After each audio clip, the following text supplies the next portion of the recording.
这车的这个设计，曾经有多少车主吐槽过它的设计师？就这个倒车雷达呀，快撞墙了它才会提示。你要说它设计缺陷吧，人家这个还可以调整灵敏度，但其他车型还真不行。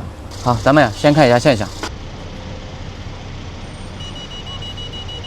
就是像刚才那样，车已经快撞柱子了，车里面才滴滴滴提示，给客户造成很大的困扰。像这个是从专检里面或者道通里面都是可以调整的，做射码就可以。但是客户从车里面不能做调整。好，现在咱们就看一下怎么调整。首先电脑连上车呢，咱们选择呢驻车定位系统，选择这个系统进去以后，然后走特殊功能或者编程都可以。编程进射码，射码手动射码，然后它就有提示，看。在驻车过程中，前部持续发出警告音，现在是否？咱们呢给它选成是，然后倒车这个同样也是，选完以后呢直接射码，这就完成了。咱们试一下效果。现在呢咱们大概离墙有1米的位置，然后咱们往前走，看。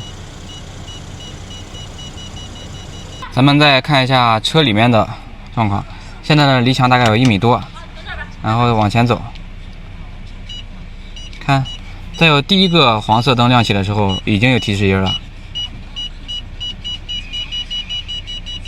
怎么样？这样停车是不是就方便多了？你们学会了没有？